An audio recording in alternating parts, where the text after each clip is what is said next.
All right, good evening, good evening, good evening. Thank you, everybody, for joining the Royal We Live. It's 10 o'clock p.m. Central Standard Time here. And I'm going to go ahead and do some final things here, getting ready. Looks like we are starting to go live right now. And I see some people, looks like they have already signed on. Hi, Maureen, if you're still there. Hi, Stephanie, how are you? Hi, M Dreamer. Hi, Shirley. Everybody, the delay is very minimal tonight. I'm already seeing people signed on, so that's fantastic. Hi, Missy Joy. Boom. Howdy, y'all. How are you? Karen Johnson, how are you? Valerie Reddick, hi. Hi, everybody. I'm so glad that you're here on a Wednesday night. Hey, Callie K, what's going on? Thank you so much for being here, Callie. Thank you to all of you guys for being here on a Wednesday night. I look forward to tonight's show and looking forward to the phone calls tonight. Hi, Gigi. Hi, Cindy. Hi, Carla. Hi, Lynn. No more narcs. I like that name. Absolutely. I like all of your names. Kathleen, Sophia, hola, Lisa, Annette, Blue. How are you? Julianne Andrews, Kelly G. How's it going? Carla, Darla. Good evening. All right, 10 o'clock p.m. Central Standard Time. I'm going to go ahead and get started. And I really want to pay close attention to the time it takes to get me through the intro because I know that you guys are not here for the intro. You guys are here to get to the phone calls and get to the help. So I'm going to go ahead and take a phone call from California. I'm just going to put them on hold just for a moment. So caller from California, stay with me. I do have to get through a couple of things. For those of you who are new to the Royal We Live, I do want to let you know, please subscribe to the channel so that you can join the Royal We family and be involved with the videos. And if you are subscribed and you do not want to miss live shows, which are Monday through Friday, 10 o'clock p.m. Central Standard Time, hit the bell notification.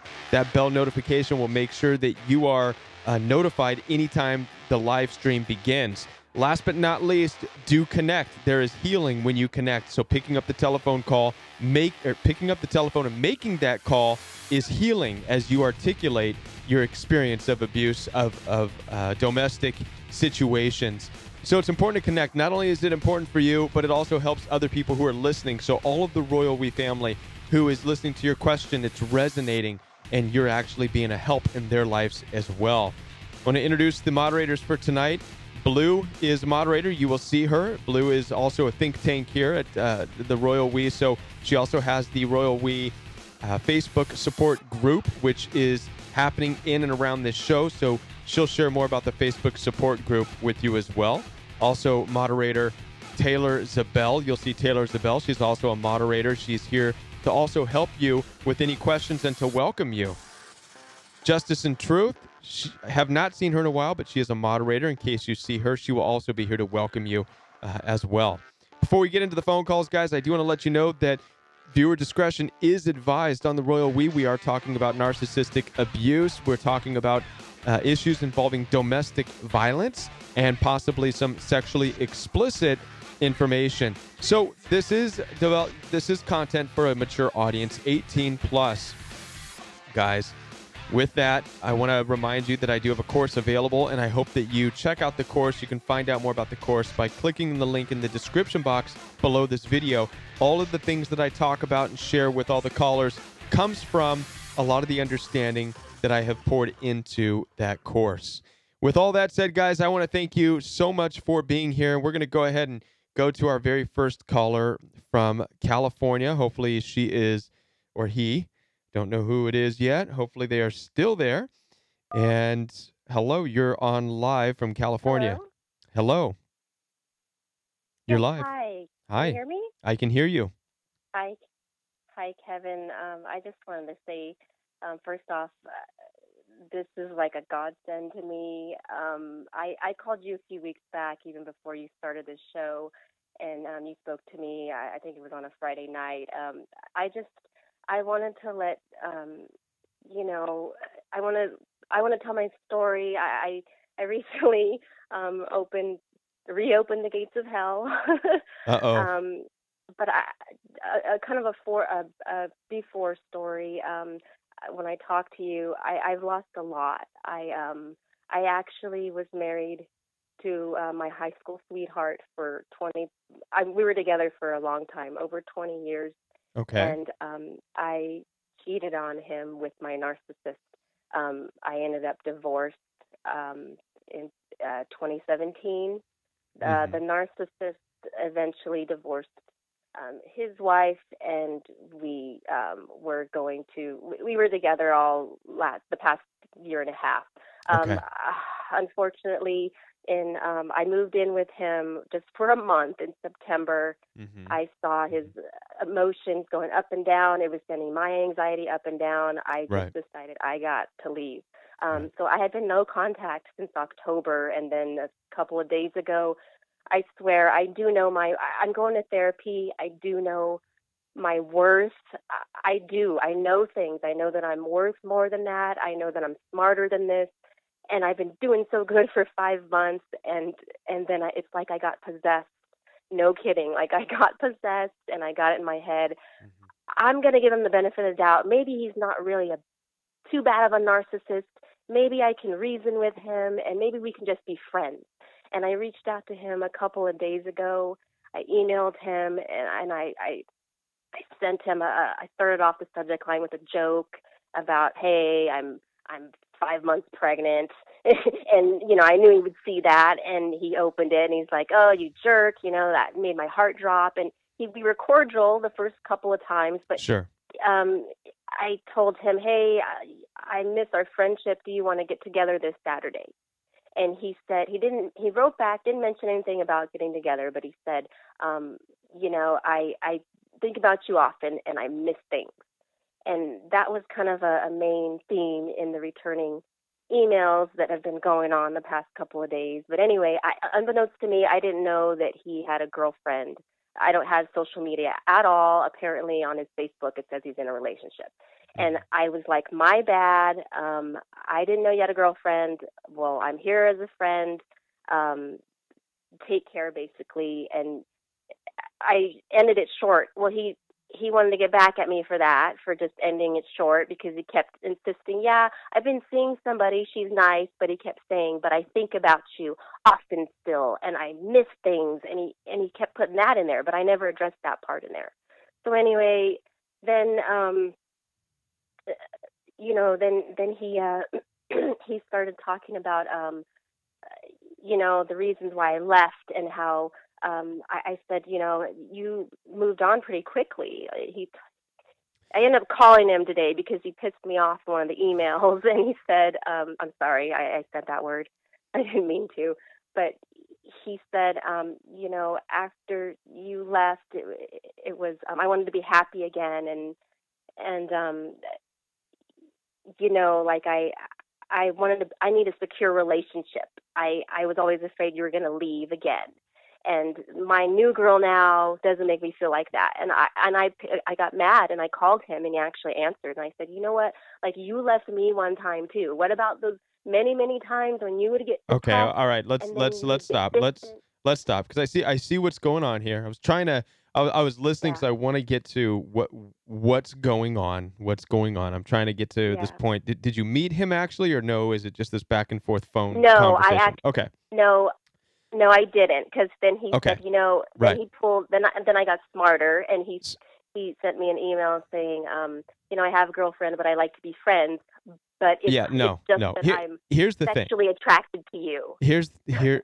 and Right. And this is all it's going to be. All right. So here's the deal. yeah, I'm gonna rewind, and I'm gonna hit you with some hard truths. mhm, Okay. yeah, Because and I'm sure we've already talked about this. One, he doesn't respect you. He's not going to respect you. Not now, not ever. Right. You'll be nothing no, more. And I'm not trying to be harsh, but okay, a booty call, a piece of ass, whatever you want to call it. Right. Because you left your husband for him, and it does not matter what a man says. A man's not going to respect a woman for that. In the back of a man's yes, mind, you're always going to be possibly that type. He's seen you do it because you did it to your husband, yes, to your high school sweetheart. So in the back of his mind, that's always going to be a possibility in any kind of a relationship with you. So that right there is gone with him. And narcissists will use that. It's typical that most narcissistic guys will accuse women in your situation of cheating. You've cheated. You're constantly cheating. You're doing this and you're doing this and you're Yeah. bad. The reason they do that is because they're twofold. One, they're calling you out on exactly what you did to your previous relationship. But two, it's a way to control you, to make sure that you never do leave them, because it keeps you so confused. It keeps you in such a place of longing and wanting and pining and going, no, I'd never cheat on you. I love you. I love you. And it puts you on the defense. And that's right where they want to keep you. So secondly, you've Wow. got to I never thought of it that way. It's I true. always thought Yeah. that. I mean, I always figured he was saying I was cheating because he was, and that could have No, been the case too. it is the case. It is the case, but it doesn't matter Yeah. to them that they're doing it, right? They're justified and they're doing it, Right. but they're even more they're even more at you and attacking you for it, because they know that you want this serious relationship, but to them it's just a big joke. Yeah. You're nothing. They won you. They got your booty. They got whatever they wanted to get from you. You left a relationship you were already in. That respect is gone. And so they have no problem telling you you're a Yeah. cheater, you're this and you're that, even though they're doing it. It doesn't matter, because in the relationship, you're the one that's striving for a real intimate relationship. And they look at that as, no, this is, I got, they're okay with playing. It's not love. Again, he never loved you. It's not about love. It doesn't matter what he says. When he says, I miss you and this and that, you can't take it as he wants you. You can't look at this as a Right. situation of you made a good decision leaving your high school sweetheart for this dude, for this joker, No. because you No. didn't make a No. good decision, right?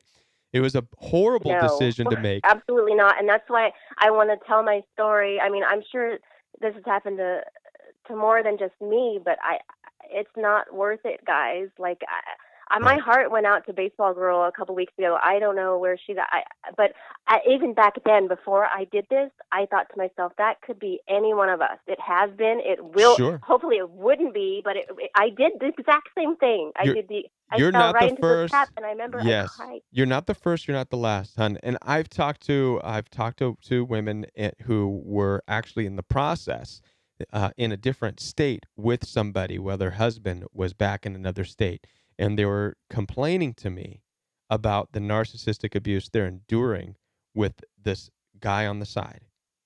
And it just blows my Yeah. mind sometimes. And it, because they complain about how the guy's accusing them of cheating, and my mind personally, I'm just getting racked. Wait a minute. Okay, your husband is in another state. He has no idea what's going on. You're mad because this narcissistic abusive guy is calling you a cheater, but you are a cheater because I'm I'm lost, right?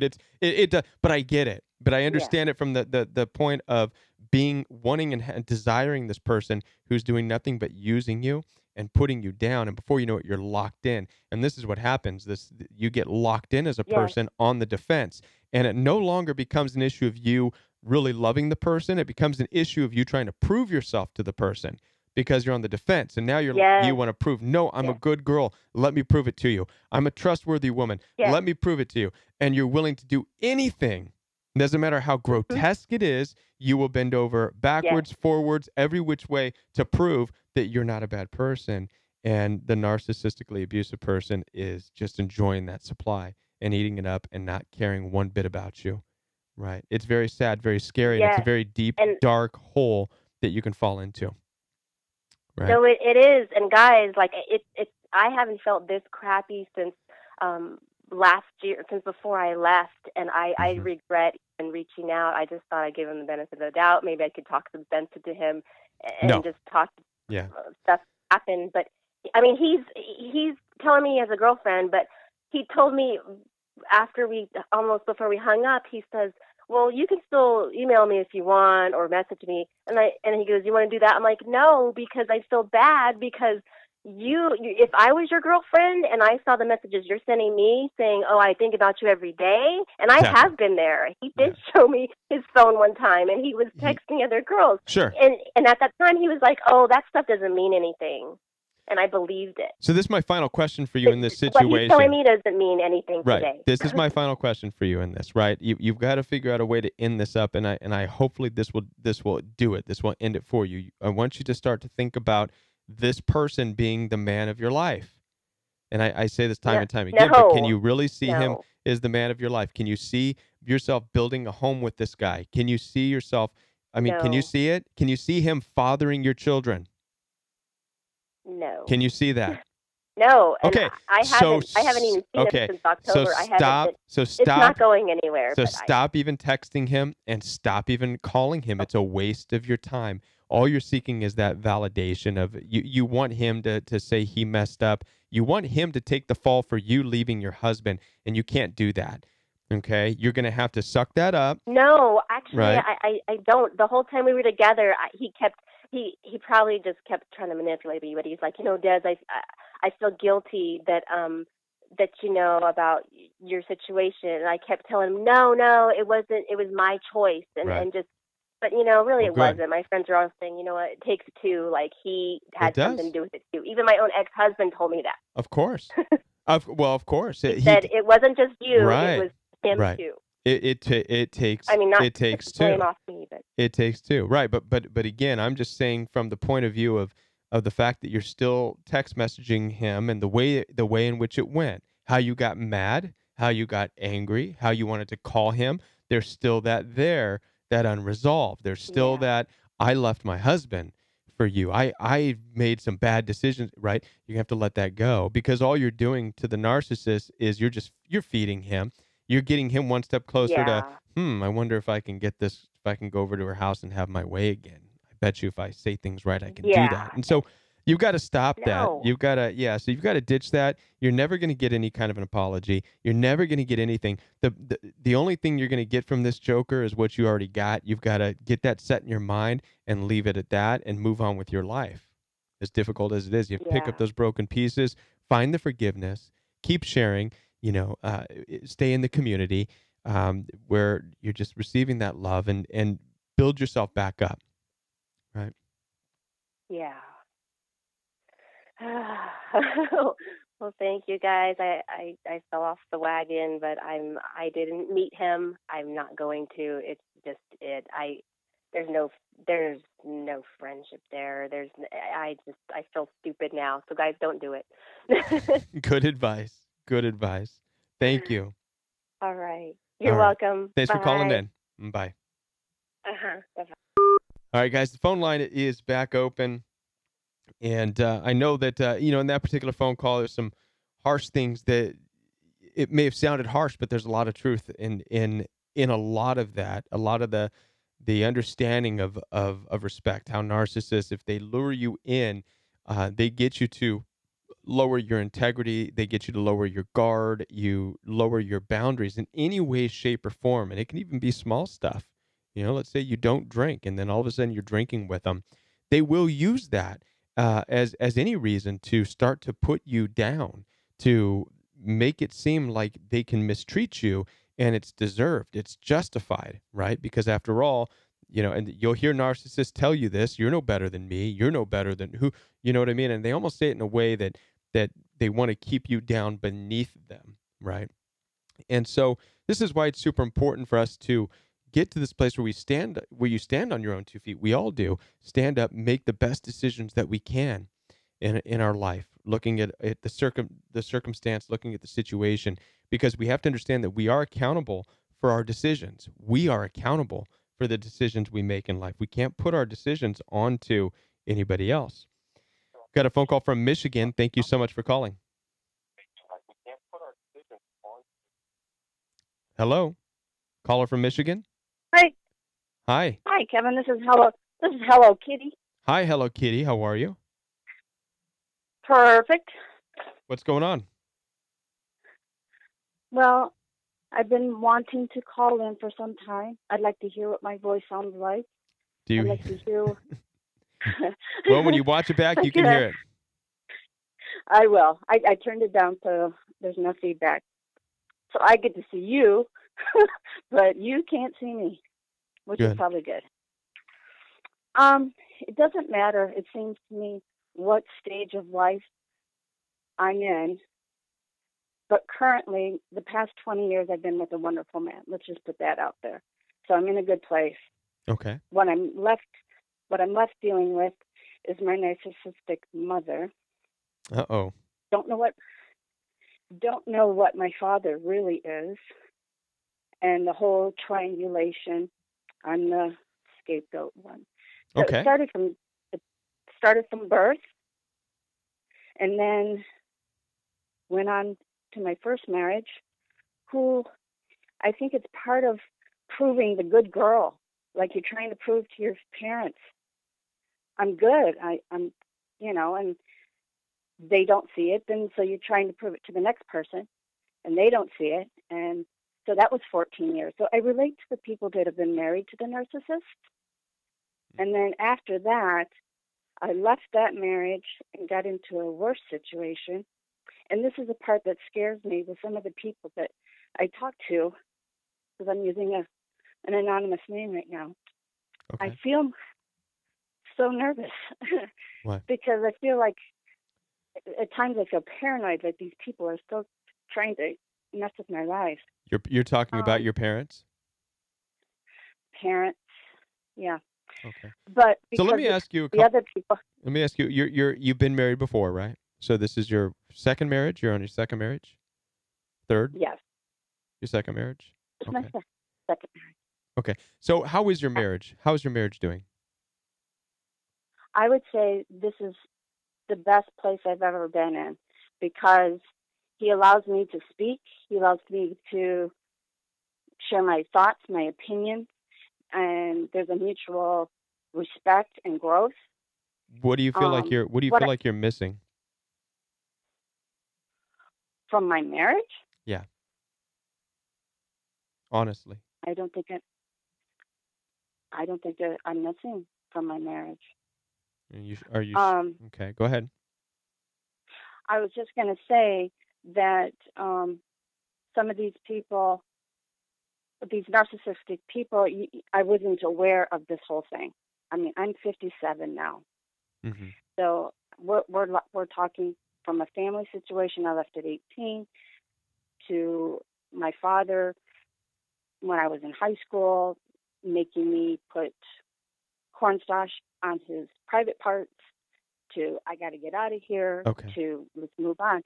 What's interesting to me is even though the abuse is happening, there's still a part of you that's moving on with your life. You still want to be strong. You still want to succeed. You still want to go through that. But ultimately, you can still make these bad choices. And I made the worst choice by allowing, after my first marriage, he must have been mentally ill, because he ended up committing suicide in front of me, shooting himself in the head. So, I mean, it can escalate really bad, ladies and men, and you just never know who you're looking at, their story. Okay. Because we're walking in the malls, we're walking into the grocery store. There's people that are wounded. It's like the walking wounded. But thank you, Kevin, for your program. Okay. Thank you for your insight. Thank you for your scriptural insight. And so what I'm left with is how to deal with my family. Well, that's what I was my mother. Well, that's what I was asking My you. mother cut me off. My mother cut me off. One moment. That's why I was asking you how your marriage is doing. Okay? It's an important question. Okay. It's an important question, and I know I know you just passed off as it's great, it's fantastic. But the reality is that if the marriage that you're in is the most important and the only important relationship that you have, it is, right? And I've talked about this before in other shows, right? You are only to experience unification in one relationship. That's the relationship of marriage, right? You said that you And appreciate I the appreciated that. Bible, right? Yes. So the Bible tells us in no uncertain terminology that therefore a man and a woman leave the mom and dad. And when you leave physically, mentally, emotionally, spiritually, and you cleave to your partner, your spouse, and you become one flesh. This is marriage. And the Bible is so strong on that image of unification of marriage that's actually how it relates Christ to the church. It's a marriage, it's becoming one. And so it's important to understand that the only reason that you would be having these thoughts and this turmoil and unresolved issues with your parents is if there's not that complete unification, and you're not moving on with your life. You're not separating, you're not detaching emotionally, mentally, and physically from your mom and from your dad. And this is what needs to be worked on. If everything is good in your marriage, then you need to allow yourself and your husband to come together and do whatever it takes, whatever counseling needs to take place, through your openness and through your honesty, which you're sharing on this show. And you need to purge this. You need to purge any and all desire of of your mom and of your dad and of these memories, because what's happening is you're sharing this. You're sharing the you're splitting your marriage. You're in part married to these issues with your parents, and you're in part married to your husband. You're kind of split, because I'm sure as you're watching my videos and you're calling in right now, you're taking time away from who? Your husband, right?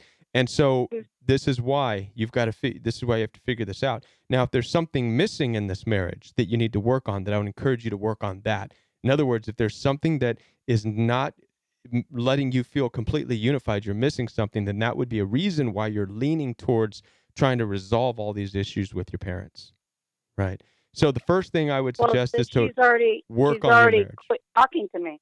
She's no, what? My mom's already quit. My mother already quit talking to me. And what's the problem with that? Well, I'm thinking that I should fix it. Why? Again, you're married. There you go. You're married. You're unified with your husband. You're unified with your husband. So why do you need to fix something with a person in your life who you're not married to, that there is no unification, right? Now, I understand. Trust me, I understand. In the westernized version of society, we're, a lot of people get this image of being joined at the hip with your parents. You're not. That's the truth. I think I'm painting. I think I'm painting the wrong picture there. I mean, it has been a process to figure out that relationship, to be exposed to the terms and the complexities of narcissism and the relationship there. But I have to say, I have been meditating on the account of Ruth and Naomi, and Ruth, being a Moabite, left her mother, and she stayed with Naomi. And then I was thinking, she never went back to her mother. Yeah. Well, listen, I don't want to get too deep into side stories and things like that here. Okay, so I'm gonna wrap the phone call up, but I just encourage you to make sure that everything is right in your marriage. Okay, that's going to be the first and foremost thing. Don't worry about fixing anything with mom and dad.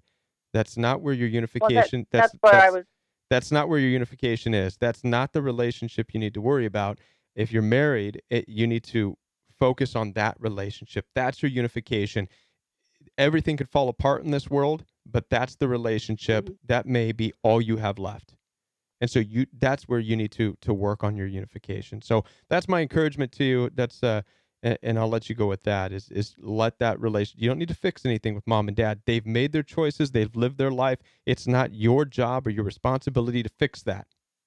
Okay? You have to, if anything, let that go. But you do have a responsibility in your marriage. You have a unification there. All right? So I hope that makes sense. So I thank you so much for calling, and thank you for sharing your insight with us on that. Okay, thanks, Kevin. Bye. All right. Bye.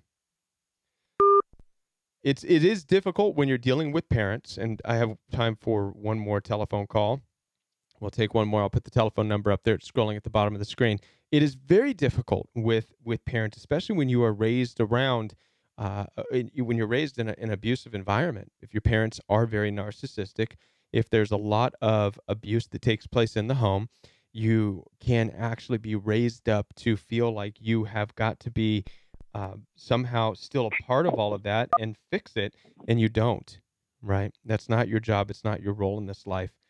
We'll take a call from South Carolina. Thank you for calling. You're live on the Royal We. Hey, Kev, it's Davion. How's it going? How are you? I'm good, thanks. It's going great. I was just calling because I speak a little bit about narcissism on my own YouTube channel. Okay. And I've been in contact with some survivors of narcissism, and I was talking to a woman yesterday, and she was just really beating herself up about how she could be so stupid, and she just felt so dumb for this situation. And I know that a lot of us who have survived narcissism, because I've gone no contact from my narc since November 21st of last year. And I just wanted to tell people that a lot of times when you have gone or been in a toxic relationship or you've endured narcissistic abuse, that you do feel like you do feel dumb and you have a lot of regrets. But Hmm. I just want to say that there is nothing wrong with having faith in your partner. There's nothing wrong with being compassionate towards your partner. There's nothing wrong with being understanding towards your partner. And in any other normal relationship that is non-narcissistic, these virtues do play their role in keeping a healthier relationship together. They just don't work on narcissists. Right.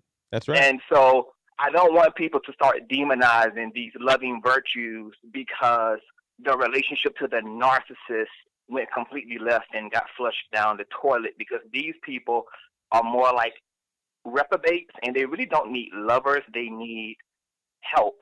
They need therapy. They need counseling Right. first and foremost. So That's a good point. I just want people to just kind of like, I know how difficult it is, but I just want people to just be mindful, to just not give up on love, and to just not look at love as the issue.